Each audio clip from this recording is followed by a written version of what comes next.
Hello friends, welcome to Telugu audio story. ఈ ఛానల్ని కనుక మీరు ఫస్ట్ టైం చూస్తున్నట్లయితే ఛానల్ సబ్స్క్రైబ్ చేయండి, లైక్ చేయండి. అలాగే ఈ కథపై మీ ఒపీనియన్ని కమెంట్ రూపంలో తెలియచేయండి. ఇక కథలోకి వెళ్దామా? మన నుంచి ఓ ప్రేమ పార్ట్ 42 చూసే ముందు పార్ట్ 41 చూడండి. లింక్ డిస్క్రిప్షన్లో ఇవ్వడం జరిగింది. నయన కళ్ళు చూస్తూ తన మనసులో ఏమనుకుంటుందో చదివినట్టుగా వెళ్ళిన వేద్ నయనను వెనక నుంచి హత్తుకొని తన మెడ మీద పెదవులతో రాసి, ఏంటి సైలెంట్ అయిపోయావు అని అడగడంతో నయన ఐ డోంట్ నో అని సడన్గా వెనక్కి తిరిగి వేద్ వైపు చూసి ఐ లవ్ యువర్ డాటర్ అని అంది. వేద్ నయన పెదవుల మీద చిన్న పెక్కిచ్చి షల్ వి మేక్ ఎనదర్ అని అడిగాడు. నయన ఇడియట్ అని వేద్ భుజం మీద కొట్టి సీరియస్గా నీ వైఫ్కి ఏమైంది అని ఇంకొకసారి క్వశ్చన్ చేస్తే ఇప్పుడు ఆ టాపిక్ అవసరమా అంటూనే షర్ట్ బటన్స్ ఒక్కొక్కటి తప్పిస్తూ నయన వెంటనే తన చేతితో తడిమేస్తూ ఉంటే వేద్ వైపు తిరిగిన నయన వేద్ కింద పెదవిని తన మునిపండితో గట్టిగా కొరికేసి నువ్వు ఆన్సర్ చెప్పేదాకా ఫుడ్ కట్ అని అంటే వేద్ అలాగా, ఓకే విల్ సీ ఫుడ్ కట్టో లేక ఫుల్ మీల్సో అని నయన వెనకపడ్డాడు. మరుసటి రోజు ఎర్లీ మార్నింగ్ షూటింగ్ స్టార్ట్ అయిపోవడంతో నయన వెళ్ళి లంగా ఒణిలో వచ్చేస్తే ఆ రోజు ఊరిలో ఉత్సవం జరుగుతున్నట్టు షూట్ మొదలైంది. పొద్దున్న నుంచి సాయంత్రం వరకు గుడిలోనే ఉండాల్సిన సీన్కి నయన నిజంగానే పొద్దున్నే గ్రీన్ కలర్ లంగా పింక్ కలర్ ఓణితో గుడికి వెళ్తే వేద్ తన వెనకే కెమెరా తీసుకొని షూట్ చేస్తున్నాడు. అప్పటికే అందరికన్నా లోపల ఉన్న నయన అతని కళ్ళకు డిఫరెంట్గా అనిపిస్తూ ఉంటే అతని కళ్ళతో పాటు అతని మనసు కూడా అట్రాక్ట్ అవ్వడం మొదలుపెట్టింది. నయన గుడిలో పూజ చేయించుకొని అందరికీ ప్రసాదాలు పంచి కోనేట్లో కాళ్ళు కడుక్కోవడానికి వెళ్ళేసరికి కోనేట్లో కాలు జారి పడిపోయింది. అప్పటికే అక్కడ చుట్టుపక్కల వాళ్ళంతా క్లియర్ అయ్యి ఓన్లీ షూటింగ్ పీపుల్ వరకే ఉండడంతో నయనని నీళ్ళ నుంచి తీసుకువస్తున్నప్పుడు తన ఒంటి మీద ఓని తన ఒంటికి అతుక్కుపోవడం, పైగా తడిచిన బట్టల నుంచి స్ట్రక్చర్ బయటకు ఎక్స్పోజ్ అవుతుండేటప్పుడు వేద్ డైరెక్టర్ వైపు చూసి ప్లీజ్ కట్ ద సీన్ అని అడిగాడు. నయన కోపంగా వేద్ ముఖం వైపు చూస్తే Ved you are my property baby, నా ఐస్ తప్ప నేను వేరొకరు ఇలా చూడడానికి వీల్లేదు, చూడనివ్వను కూడా అని డైరెక్టర్ వైపు చూసి ఈ సీన్ కట్ చేసేయండి అని చెప్పాడు. అలా ఆ రోజు ఊరిలో జాతర సీన్తో షూటింగ్ కంప్లీట్ అయిపోవడంతో సాయంత్రానికి అలసిపోయిన వాళ్ళు సరదాగా క్యాంప్ ఫైర్ పెట్టుకొని చిన్న పార్టీ అరేంజ్ చేసుకున్నారు. చాలా రోజుల తర్వాత తన ఫేవరెట్ బ్రాండ్ బియర్ టిన్స్ కనపడడంతో నయన ఆగలేక ఒక టిన్ తీసుకుంటే ఎప్పుడో తప్ప పెద్దగా అలవాటు లేని వేద్ నయన కోసం ఇంకొక టిన్ తీసుకొని పక్కన పెట్టాడు. నయన స్టైల్గా బీర్ టిన్ ఓపెన్ చేసి సిప్ చేయడం వీడియో తీసి దాన్ని ధరణి ఆంటీకి బాలాజీ అంకుల్కి షేర్ చేసింది. లండన్ నుంచి ఇండియా వచ్చిన శర్వ నేరుగా వాళ్ళ ఇంటికి వెళ్ళడంతో అప్పటికే వీళ్ళు వస్తున్నారని తెలిసి వాళ్ళ డాడీ కూడా అక్కడే ఉన్నారు. శర్వ వాళ్ళు రావడమే అంజలి ఎదురెళ్ళి ఇన్నాళ్ళు కొడుకుని చూడకుండా ఉన్నందుకు తన బాధని వెళ్ళగక్కుతూ ఉంటే కన్నీళ్లతో శర్వని కరుచుకుపోతే శర్వ కూడా తన తల్లి బాధ అర్థం చేసుకొని వాళ్ళ అమ్మ చుట్టూ చేతులు బిగించి సారీ మామ్ అని అన్నాడు. అంజలి శర్వ చంప నిమురుతూ నేనే సారీ చెప్పాలరా, కొడుకు మనసు అర్థం చేసుకోలేని ఈ తల్లిని క్షమించు అని శర్వ గుండెల మీద పడుకొని మళ్ళీ ఏడుస్తూ ఉంటే శర్వ 2 నిమిషాల తర్వాత అంజలిని ఓదార్చి లోపలికి తీసుకొచ్చాడు. కుశల పరామర్శలు అయ్యాక శర్వ నవ్య ఇద్దరు రెస్ట్ తీసుకోవడానికి రూమ్లోకి వెళ్ళిపోవడంతో అంజలి కింద కిచెన్లో కొడుకు కోడలు వచ్చారని హడావిడిగా వంటలు చేయించి వాళ్ళకి కావలసినవన్నీ అరేంజ్ చేసి పెట్టింది. 4ంటికి మెలకు వచ్చిన నవ్య కళ్ళు తెరిచి అయ్యో అత్తయ్య వాళ్ళు ఉంటే ఇలా వచ్చి పడుకున్నానే అని ఇబ్బందిగా లేచి కిందకి వెళ్ళడంతో హాల్లో అంజలి గారు ఒక్కరే కూర్చొని టీవీ చూస్తూ ఉండడంతో వెళ్ళి పక్కన కూర్చొని సారీ ఆంటీ, మధ్యాహ్నం టైర్డ్గా ఉండడంతో నిద్రపోయాను అని అంది. అంజలి నవ్యను పక్కన కూర్చోపెట్టుకొని సారీ చెప్పాల్సిన అవసరం ఏం లేదులే, మీ ఇద్దరి మధ్య అంతా సవ్యంగానే ఉంది కదా అని ఆతృతగా అడిగితే నవ్య సిగ్గుపడుతూ ఉంది అన్నట్టు తలూపడంతో అంజలి ఇంకొంచెం దగ్గరికి జరిగి మీ ఇద్దరు ఒక్కటయ్యారా అని అడిగింది. నవ్య ఆ క్వశ్చన్కి టెన్షన్గా గోళ్ళు గిల్లేస్తూ లేదు అన్నట్టు కంగారుగా తలూపుతూ ఉంటే అంజలి నీరు కారిపోయి 3 ఏళ్లుగా ఒకే ఇంట్లో ఒకే గదిలో ఉన్నారు, అయినా కూడా ఒక్కసారి కూడా అని అంటే నవ్య లేదు అని అంది. పోనీ ఇద్దరికీ ఇష్టమేనా అని అడగడంతో నవ్య సిగ్గుపడుతూ ఇష్టమే అన్నట్టు తలూపడంతో బ్రతికించావు అని అంజలి వెంటనే ఎవరికో ఫోన్ చేసి సంతోషంగా మాట్లాడి కట్ చేసేసి వెంటనే మరొక ఫోన్ చేసి బయటకు వెళ్ళిపోయి మాట్లాడి లోపలికి వచ్చింది. నవ్య పక్కన కూర్చొని నవ్యతో 1 గంట రెస్ట్ తీసుకోపోయావా అని అంటే నవ్య ఇప్పటి వరకు పడుకున్నాను కదా ఆంటీ, వెళ్ళి కాఫీ ప్రిపేర్ చేసుకువస్తాను అని అంటే అంజలి వద్దొద్దు కూర్చో అని తనే కిచెన్లోకి వెళ్ళి కాఫీ తీసుకువచ్చి నవ్య చేతిలో కాఫీ కప్ పెట్టి చూడమ్మ నవ్య, ఒక మాట చెప్తాను, పెళ్ళికి ముందు మన జీవితం ఏదైనా, పెళ్ళి తర్వాత ప్రపంచం మన భర్తే. కాబట్టి అతనికి ప్రతి సంతోషం, ప్రతి బాధ, ప్రతి కష్టం, ప్రతి నష్టం అన్నింట్లో నువ్వే తోడుండాలి.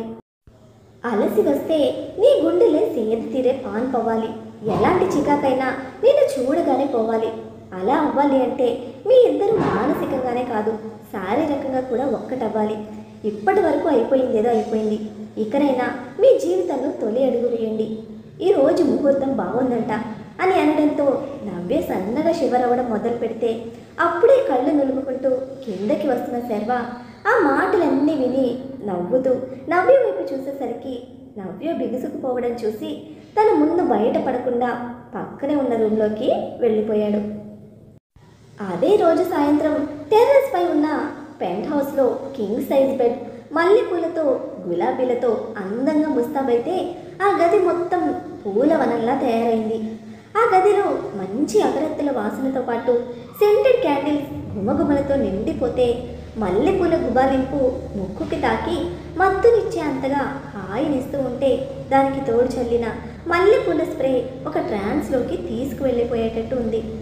మంచం పక్కన అరేంజ్ చేసిన స్వీట్స్, ఫ్రూట్స్ ఒక చిన్న సైజు మార్కెట్ని తలపిస్తూ ఉంటే అంజలి గదిలో తెల్ల చీరలో ముస్తాబైన నవ్యకి ఒళ్ళంతా వణుకుతో పాటు చెమటలు పట్టి కళ్ళు తిరిగినట్టే అనిపిస్తున్నాయి.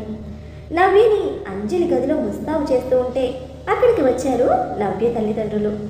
తండ్రి బయట కూర్చోవడంతో తల్లి లోపలికి వెళ్ళి నవ్యని చాలా రోజుల తర్వాత చూడడంతో కొంచెం ఎమోషనల్ అయ్యి తనని గట్టిగా హత్తుకొని తనివి తీరా ఏడ్చిన తరువాత అంజలితో, వదిన ఈ కార్యక్రమం మా ఇంట్లో జరగాలి కదా, ఇక్కడెందుకు అని అడిగింది. అంజలి ఎక్కడైతే ఏముందిలే వదిన, ఇది వాడిల్లే కదా అని పిచ్చాపాటి మాట్లాడుకుంటూ బయటకు వెళ్ళిపోతే అప్పుడే ఆ గదిలోకి ఎంటర్ అయ్యారు స్వీట్ 60sలో ఉన్న 2 బామ్మలు.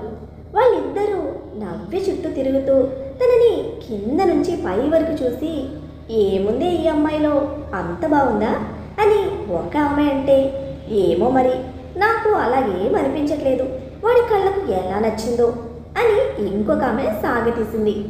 అప్పటికే నవ్యకి వాళ్ళిద్దరిని చూడగానే కొంచెం భయం వేసి బెరుగ్గా నుంచుంటే వాళ్ళిద్దరూ పక్క పక్కన నిలబడి నవ్య వైపు సీరియస్గా చూస్తూ, వాడు 2 అమ్మాయిల్ని పెళ్లి చేసుకుంటానని మాట ఇచ్చి మోసం చేసి గట్టిగా డబ్బులు వసూలు చేశాడు. ఇప్పుడు వాళ్ళని కాదని నిన్ను చేసుకున్నాడు. ఇది ఊరికి వదిలే విషయం కాదు. ఇప్పుడు అర్జెంటుగా వెళ్ళి మేము పోలీస్ కంప్లైంట్ ఇస్తాము అని అంటే నవ్య ఆ మాటలు విని షాక్ అయ్యి వాళ్ళు బయటకు వెళ్తూ ఉంటే తేరుకొని, ఆగండి ఆయన అలాంటి వారు కాదండి అంది అప్పటికే ఎర్రగా అయిపోయిన ముఖంతో. వాళ్ళిద్దరూ సీరియస్గా నవ్య వైపు చూసి, అవునో కాదో మాకు తెలియదా, వాడు మోసం చేశాడు, మా మనోభావాలు దెబ్బతిన్నాయి, ఇప్పుడు పోలీస్కి వెళ్ళడం ఖాయం, ఒక అరగంటలో వచ్చి మీ ఆయన్ని అరెస్ట్ చేసుకుపోతారు ఉండు అని లేచి బయటకు వెళ్ళిపోయారు. నవ్యకి అది నిజమో కాదో అర్థం కాకపోయినా వాళ్ళిద్దరి ముఖాల్లో ఉన్న సీరియస్నెస్ చూసి వస్తున్న ఏడుపును బిగబట్టి అదే విషయం ఎవరికైనా చెప్దామని బయటకు వచ్చి చూసేసరికి ఎవ్వరూ కనిపించలేదు. వెళ్ళిపోయిన భామలు నిజంగానే పోలీస్ కంప్లైంట్ ఇస్తారేమోనని భయపడి గజగజ వణికిపోతూ ఉంటే చెమటలు పట్టి కళ్ళు తిరిగిన ఫీలింగ్ వచ్చేసింది. శర్వ మోసం చేయడం ఏంటి, డబ్బులు తీసుకోవడం ఏంటి అని అర్థం కాక పిచ్చి పడుతూ ఉంటే అప్పుడే ఆ గదిలోకి వచ్చిన అంజలిని చూసి, ఆంటీ అని బోరుమంది. నవ్య గదిలో నుంచి ఆ 2 భామ సామాన్లుగా బయటకు రావడం చూసిన అంజలి లోపలికి వెళ్ళి ఏదో ఫిట్టింగ్ పెట్టే ఉంటారని కంగారుగా వచ్చి లోపలికి వెళ్ళడంతో ఏడుస్తూ కంగారు పడిపోతున్న నవ్యని చూసి ఆవిడికి కన్ఫర్మ్ అయిపోయింది. నవ్య ఏదో చెప్పేలోపు అక్కడ ఉన్నవాళ్ళు కూడా లోపలికి వచ్చేయడంతో తను చెప్పేది వినకుండా తన కళ్ళు తుడిచి ఏమీ కాదు, టెన్షన్ పడకు అని కొంచెం పైపైన పౌడర్ రాసి నవ్యతో తాంబూలలిప్పించి వాళ్ళందరి దగ్గర ఆశీర్వాదం తీసుకుని గదిలోకి తీసుకువెళ్ళింది. అప్పటికే ముభావంగా ఉన్న నవ్య గదిలోకి వెళ్ళేసరికి శర్వ అటుపక్కన ఇటుపక్కన కూర్చుని ఉన్నారు ఆ ఇద్దరి వయ్యారి బామ్మలు. బీర్ సిప్ చేస్తున్న నయనని అలాగే రెప్ప వేయకుండా చూస్తూ ఉన్నాడు వేద్. నయన మునుపటి కన్నా ఇప్పుడు చాలా అందంగా ఉంది. లండన్ నీళ్ళకి ఇంద్ర ప్యాంపరింగ్కి హాయిగా కడుపు నిండా తిని మనసులో ఏ బెంగ లేకుండా పూర్తి ఆరోగ్యంగా ఇంకా అందంగా ఉంది.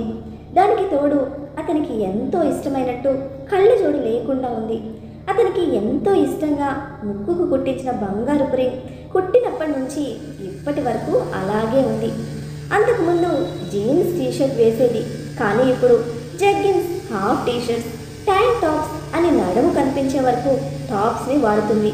కానీ వేద్ ఫోర్స్ చేయడం వల్ల అది కనపడకుండా లాంగ్ షర్ట్ వేసుకుంది. ఆ బీర్ టిన్ నయన అలా సిప్ చేస్తూ ఉంటే తన లిప్స్ మీద పడిన డ్రాప్ అతనికి గోల్డ్ రంగులో మెరుస్తున్నట్టు అనిపిస్తూ ఉంటే దాన్ని టేస్ట్ చేయాలని అతని మనసు ఉవ్విళ్ళూరిపోతూ ఉంటే అతని చూపు నయన వైపు నుంచి తిప్పుకోలేకపోతున్నాడు.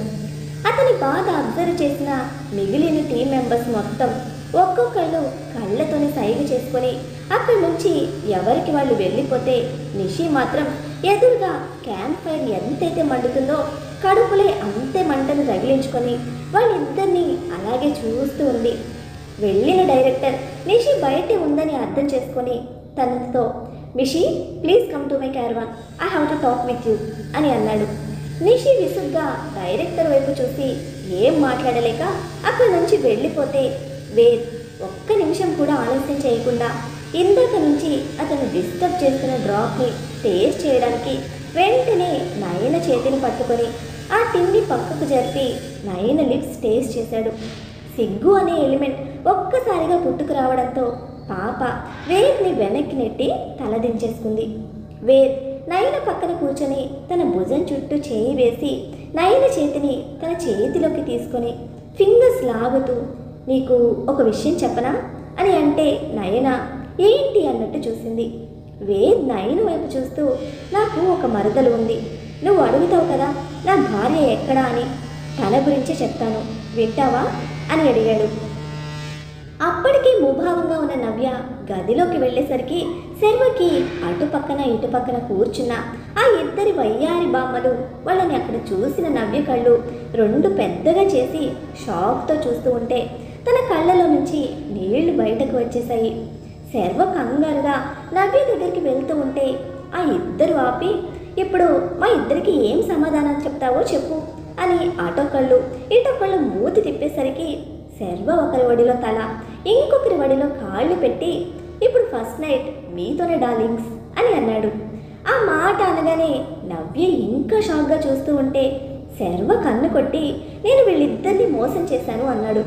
అప్పుడు విషయం అంతా అర్థమైన నవ్య అప్పటి వరకు అనవసరంగా ఏడ్చాను అని తల దించేసుకుంటే తన ముఖంలో నవ్వును చూసిన బామ్మలిద్దరూ తనని దగ్గరికి పిలిచి, మీ ఆయన చిన్నప్పటి నుంచి మా ఇద్దరిని పెళ్లి చేసుకుంటానని అన్నాడు, ఇప్పుడు నువ్వు చెప్పు న్యాయం, మమ్మల్ని చేసుకుంటా అని నిన్ను చేసుకున్నాడు, మేమిద్దరం మా ఆస్తి మొత్తం వాడికి ఇచ్చేసాము, ఇప్పుడేమో ఈ వయసులో మమ్మల్ని అన్యాయం చేస్తే ఎట్లా అన్నట్టు కంప్లైంట్ చేస్తూ ఉంటే నవ్య మిమ్మల్నే చేసుకోవాలి అని వచ్చి నవ్వుని బిగబట్టుకుని చెప్పింది. కానీ శర్వ మాత్రం అప్పటి వరకు అల్లరి చేసినవాడు నవ్య దగ్గర నుంచి మాట్లాడడంతో పడుకున్న అతనికి శిఖరాలు సుడిగుండాలు 4 అంగుళాల దూరంలో కనిపించడంతో తనని అలా చూసి ఎప్పుడో బిగుసుకుపోయి కళ్ళతోనే తనని పైనుంచి కింద వరకు తినేసేలా చూస్తూ ఉంటే అతని చూపు తనని ఒళ్ళంతా తడిమేస్తున్నా ఈసారి ఒక దగ్గరే ఆగిపోయింది. అది అర్థం చేసుకున్న బామ్మలిద్దరూ, మాతో ఫస్ట్ నైట్ ఎందుకు, మీ ఆవిడ వచ్చిందిగా ఆమెతోనే చేసుకో అని ఇద్దరు మూతి తిప్పి నవ్యకి నెక్లెస్ బాక్స్ గిఫ్ట్గా ఇచ్చి ఇద్దరు నవ్య బుగ్గలు లాగి ఆ గదిలో నుంచి బయటకు వెళ్ళిపోయారు.